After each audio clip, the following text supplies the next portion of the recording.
नमस्कार, आप देख रहे हैं हरियाणा विशेष और मैं हूं देश नैन। आज के दिन यानी 26 जुलाई 1999 को ही भारत के जाबाजों ने पाकिस्तानी सैनिकों के दांत खट्टे कर दिए थे। भारतीय सैनिकों ने 17,000 फीट की ऊंचाई पर बैठे पाकिस्तानी घुसपैठियों को खदेड़कर टाइगर हिल पर तिरंगा लहराया था। इसके बाद से आज का दिन विजय दिवस के रूप में मनाया जाता है और शहीदों को श्रद्धांजलि दी जाती है।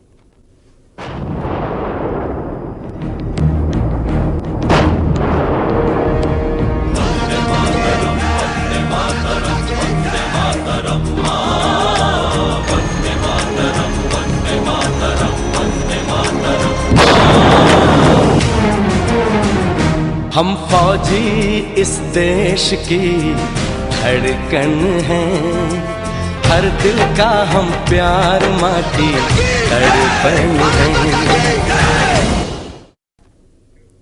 1999 में लड़ा गया कारगिल का युद्ध पाकिस्तान के विश्वासघात का प्रतीक था। 1999 में भारत सरकार ने दोनों देशों के बीच अमन और चैन कायम करने की कोशिश की, लेकिन दूसरी तरफ पाकिस्तान ने रच डाली नापाक साजिश। लेकिन भारत के सूरवीरों ने पाकिस्तान को उसके नापाक मंसूबे में कामयाब नहीं होने दिया और जीत लिया कारगिल का युद्ध। तो एक यहां पर वीर गाथा लिखी गई भारतीय जवानों की तरफ से। नापाक साजिश रची गई पाकिस्तान की तरफ से, उसका मुंह तोड़ जवाब फिर भारतीय जवानों ने दिया। 1999 में लड़ा गया कारगिल का युद्ध पाकिस्तान के विश्वासघात का प्रतीक जरूर था, लेकिन इसका जवाब भी शानदार तरीके से भारत की तरफ से दिया गया। 1999 में भारत सरकार ने दोनों देशों के बीच अमन और चैन कायम करने की पूरी कोशिश की, लेकिन दूसरी तरफ पाकिस्तान ने रच डाली नापाक साजिश। लेकिन भारत के सूरवीरों ने पाकिस्तान को उसके नापाक मंसूबों में किसी भी हद तक कामयाब नहीं होने दिया और कारगिल का युद्ध शानदार तरीके से सीना चौड़ाकर जीत लिया। तो आज हम अपने शहीदों की शहादत को सलाम कर रहे हैं। आज हम विजय दिवस मना रहे हैं। आज ही के दिन 1999 में हमने फतेह किया था कारगिल का युद्ध, जीत लिया था और दुश्मन को खदेड़ दिया था, भारत की सीमा से बाहर भगा दिया था दुश्मन को, दुश्मन के दांत खट्टे कर दिए थे। अपनी वीरता की कहानी यहां पर भारतीय जवानों ने खुद लिखी थी।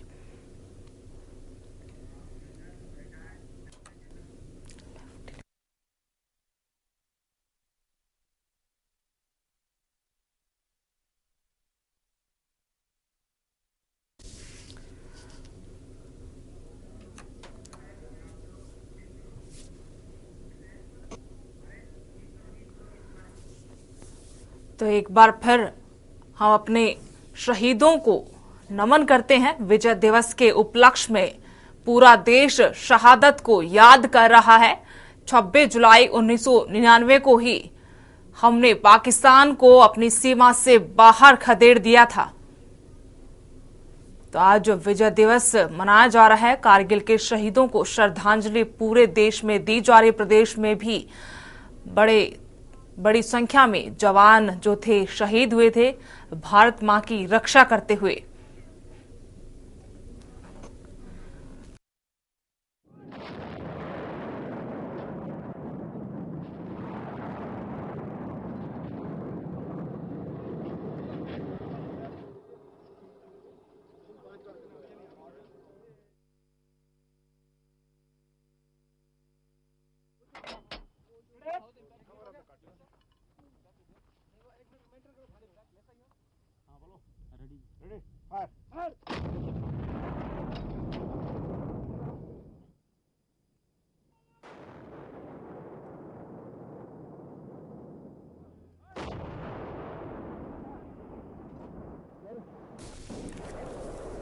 तो आपको एक बार फिर बता दें कि आज पूरा देश अपने शहीदों को याद कर रहा है। कारगिल युद्ध में जो फतेह हासिल की थी भारतीय जवानों ने, शहादत के दम पर ये विजय हासिल की थी और उस विजय की खुशी में पूरा देश आज विजय दिवस मना रहा है, अपने शहीदों को याद कर रहा है, उन्हें सलामी दे रहा है।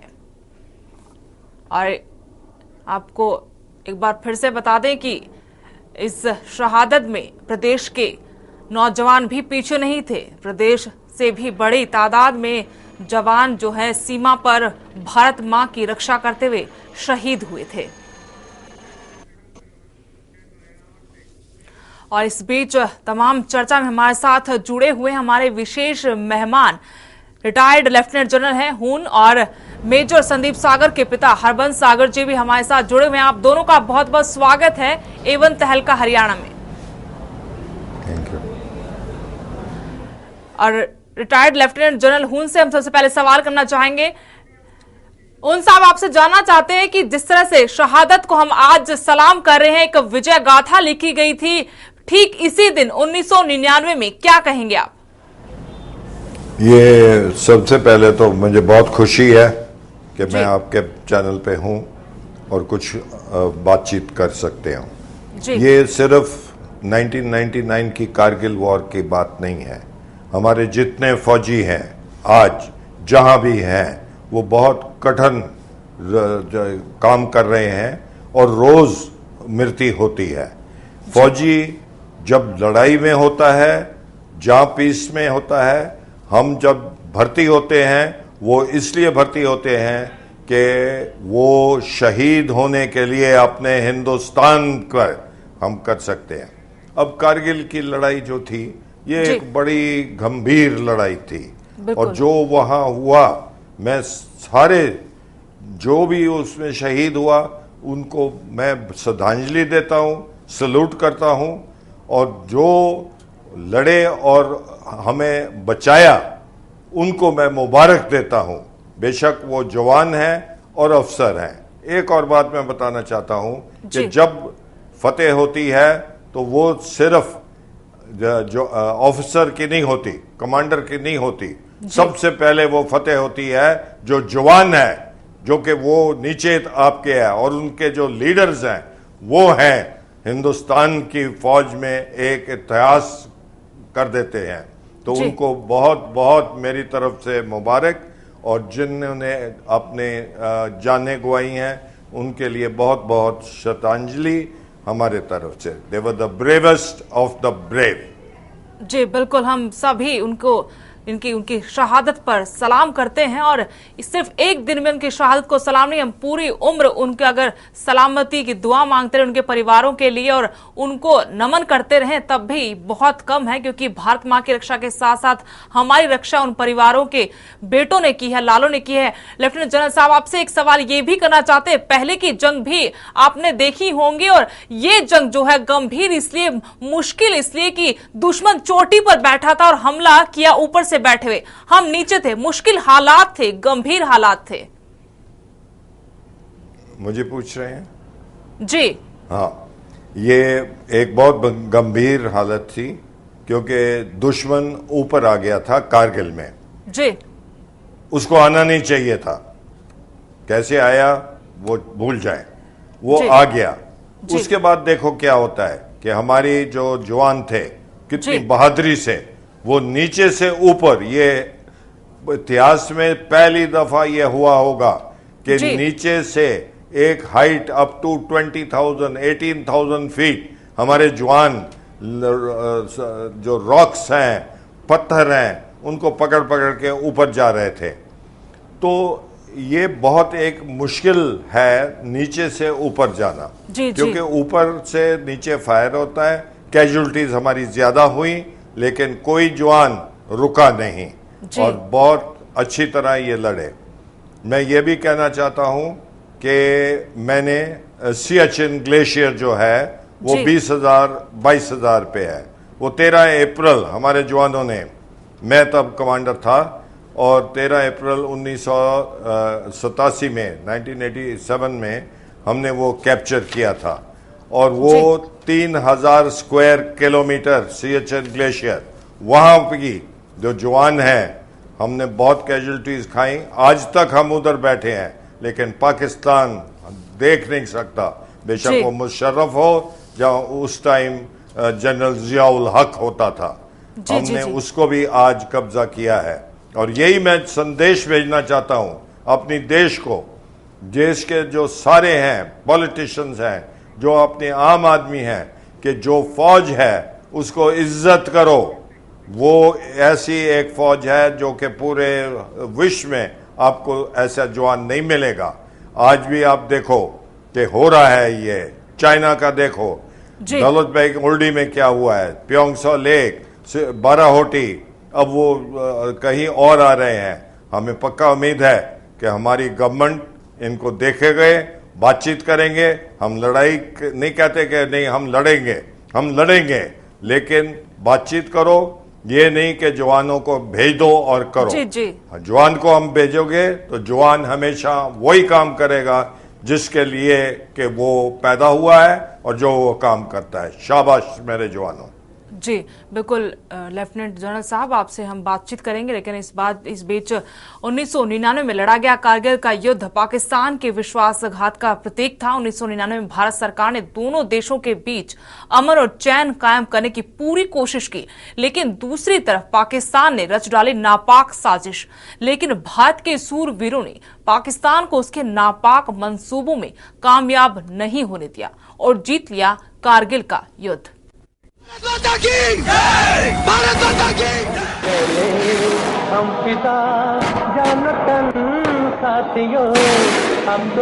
साल 1999 ये साल भारत और पाकिस्तान के रिश्तों में एक बार फिर कड़वाहट लेकर आया। इस साल एक तरफ पाकिस्तान भारत से रिश्ते सुधारने का दिखावा कर रहा था, तो दूसरी तरफ पाकिस्तान में रची जा रही थी हिंदुस्तान की सरहद में घुसपैठ करने की नापाक साजिश।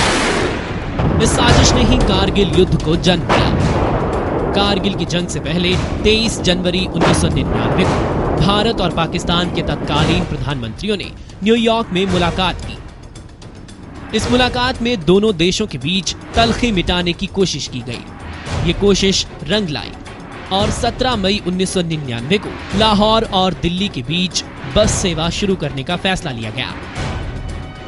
20 मई 1999 को भारत के तत्कालीन प्रधानमंत्री अटल बिहारी वाजपेयी बस में सवार होकर लाहौर पहुंचे। भारत सरकार ने दोनों देशों के बीच अमन चैन कायम करने की पूरी कोशिश की, लेकिन इस बीच पाकिस्तान रच रहा था एक खतरनाक साजिश।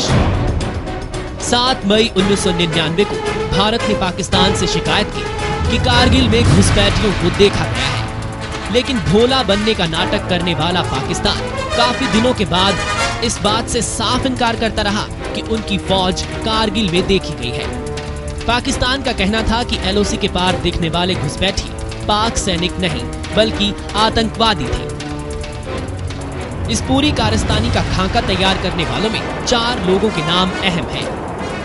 पाकिस्तान के रिटायर्ड कर्नल अशफाक उल्लाह खां अपनी किताब विटनेस ऑफ ब्लंडर में इन 4 लोगों के नाम लिखते हैं।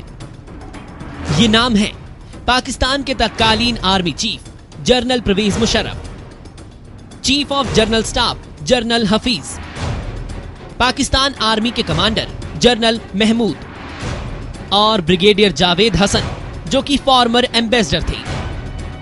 कारगिल की जंग की प्लानिंग करने वाले इन चारों को गैंग ऑफ 4 के नाम से भी जाना जाता है।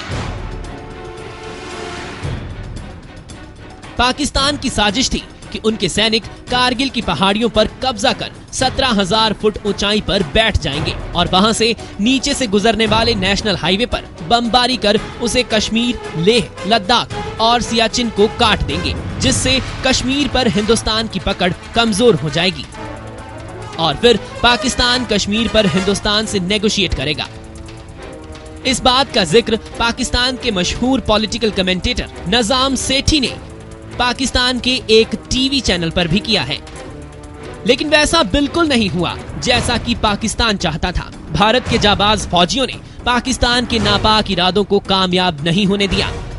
पाकिस्तान के इस रेत के महल को हिंदुस्तानी फौज ने नेस्तो नाबूद कर दिया। भारतीय सैनिकों ने बुलंद हौसले की मिसाल देते हुए दुश्मन के दांत खट्टे कर दिए। भारतीय फौज की बोफोर्स तोपों के गोलों ने पाकिस्तानी फौज के हौसलों को पस्त कर दिया। 8 मई को पहली बार भारतीय सेना की झड़प घुसपैठियों से हो गई। 14 मई को कारगिल में बटालिक और द्रास के बीच पहाड़ियों पर कब्जे का पता लगा। तो वायुसेना की उत्तरी कमान से विशेष प्रशिक्षित पैरा कमांडो फोर्सेस की टुकड़ियां हेलीकॉप्टर से इन क्षेत्रों में पहुंची और 14 पाकिस्तानी सैनिक मार गिराए। फिर तो घमासान युद्ध छिड़ गया। 2 महीने चले इस युद्ध में भारत को जान माल की भारी क्षति उठानी पड़ी, लेकिन हमारे जवानों ने 1 इंच भूमि भी पाकिस्तान के कब्जे में नहीं जाने दी। कारगिल की शौर्य गाथाएं सभी की जुबान पर ताजा हैं। 26 जुलाई को भारतीय सैनिकों ने कारगिल क्षेत्र को पाकिस्तानी घुसपैठियों से पूरी तरह मुक्त करा लिया और वहां तिरंगा फहराया। तब से हर साल ये देश 26 जुलाई का दिन कारगिल विजय दिवस के रूप में मनाता है। उन सैकड़ों वीर सपूतों को श्रद्धांजलि देता है जिन्होंने अपने देश की आन की खातिर बलिदान दिया, लेकिन पीछे नहीं हटे। ब्यूरो रिपोर्ट, A1 तहलका। और इसी वीरता को हम आज याद कर रहे हैं, नमन कर रहे हैं शहादत को। देश प्रदेश के तमाम वीरों को हम आज नमन कर रहे हैं, श्रद्धांजलि दे, जिन्होंने भारत मां के उस वक्त में रक्षा की जब दुश्मन सर पर सीने पर आन खड़ा हुआ था। लेकिन जिस तरह से दुश्मनों के दांत खट्टे किए इन जवानों ने अपनी जान की परवाह नहीं की, और इसलिए आज हम आज इन शहीदों को नमन कर रहे हैं। हमारे साथ एक शहीद परिवार से हैं मेजर संदीप सागर के पिता हरबंस सागर इस वक्त हमारे साथ मौजूद हैं। हरबंस सागर जी, आपसे सबसे पहले मेजर संदीप के बारे में जानना चाहते हैं कि किस तरह के थे, क्या सोच थी उनकी और किस तरह से देश के लिए मर मिटे। ऐसा है कि बचपन से ही वो बहुत एनर्जेटिक था, चुलबुलापन उसमें, एक जो बहादुरी का जज्बा है वो बचपन में ही पनप रहा था। छोटा 7वीं 8वीं क्लास में जब पढ़ता था तो मैं एनसीसी ऑफिसर था कॉलेज में, तो मेरी कैप और सिर पे रख के हाथ में स्टिक लेकर वो ड्राइंग रूम में ऐसे लेफ्ट राइट करा करता था। तो कभी उसने ऐसे सैल्यूट लगाने शीशे के सामने खड़े होकर, तो मतलब वो मैं जब यूनिफॉर्म पहन के एनसीसी कैडेट्स को उनकी परेड पे जाता था तो उसके दिल में तब से ही ये इच्छा जाग पड़ी, जज्बा जाग पड़ा कि उसने आर्मी में जाना है। तो ये खुद उसका अपना ही एक अंदर का जज्बा था जो उसको हर पल वो सेना में जाने के लिए प्रेरित करता था। और जब उसने 10th की 12th में वो DAV कॉलेज में आ गया, वहाँ एनसीसी उसने रखी। एनसीसी का वो सीनियर अंडर ऑफिसर रहा और उसने C सर्टिफिकेट भी किया एनसीसी का। और उसके बाद ग्रेजुएशन के बाद उसने पंजाब यूनिवर्सिटी में MA इंग्लिश में एडमिशन ले ली, मगर ड्यूरिंग दैट फर्स्ट अटेम्प्ट में वो CDA का पेपर क्लियर करके आर्मी के लिए सिलेक्ट हो गया। और 13 जनवरी 1994 को IMA जो हमारी मिलिट्री एकेडमी ऑफिसर्स की देहरादून, वहाँ ट्रेनिंग के लिए वो ज्वाइन कर गया। और 10 जून 1995 को उसको कमीशन मिला। तो सबसे पहली जब वो वहाँ आर्मी में ट्रेनिंग में था तो ये स्कूल में भी क्रिकेट खेलता था, बाएं हाथ का वो स्पिनर था। तो ये मतलब उसने अपने कॉलेज में भी शौक़ जारी रखा। तो जब वो एकेडमी में था तो वहाँ से मेरा ख्याल 20-25 साल के बाद इंग्लैंड में जो ऑफिसर्स की एकेडमी है सैंडहर्स्ट, वहाँ ये क्रिकेट खेलने के लिए टीम गई यहाँ ऑफिसर्स, इंडियन ऑफिसर्स की। तो संदीप उसका कैप्टन था। तो ये भी उसको एक मतलब अपने देश को रिप्रेजेंट करने का क्रिकेट के फील्ड में मौका मिला। तो सबसे पहले उसकी पोस्टिंग जैकलाई रेजिमेंट में, फर्स्ट जैकलाई जो उसकी बटालियन थी, उसमें उसकी पोस्टिंग हुई। सबसे पहले शाहजहां में थी उसकी ये बटालियन। तो 95 में कमीशन के बाद वहाँ शाहजहां में इसने ज्वाइन किया। तो वहाँ मेरा ख्याल 2 साल के बाद इनकी 2-2.5 साल के बाद ये बटालियन इधर जम्मू कश्मीर में मूव कर गई। रजौरी सेक्टर में ये कलसियाँ है, नौशेरा सब सेक्टर है, नौशेरा सब सेक्टर, तो वहाँ ये मूव कर गई। तो वहाँ LOC पर इनकी बटालियन जो अपना काम कर रही थी, बहुत अच्छा काम कर रही थी। कई बार उधर से ना बड़ी इन्फिल्ट्रेशन बहुत होती है, ये आर्मी जो पाकिस्तान की आर्मी के जवान हैं तो वो इन्फिल्ट्रेट करते हैं, तो उनको इन्होंने अपने सेक्टर को बहुत अच्छी तरह संभाल के रखा, कोई इन्फिल्ट्रेशन नहीं होने दी। तो इधर जब ये करगिल की लड़ाई शुरू हो गई तो कोई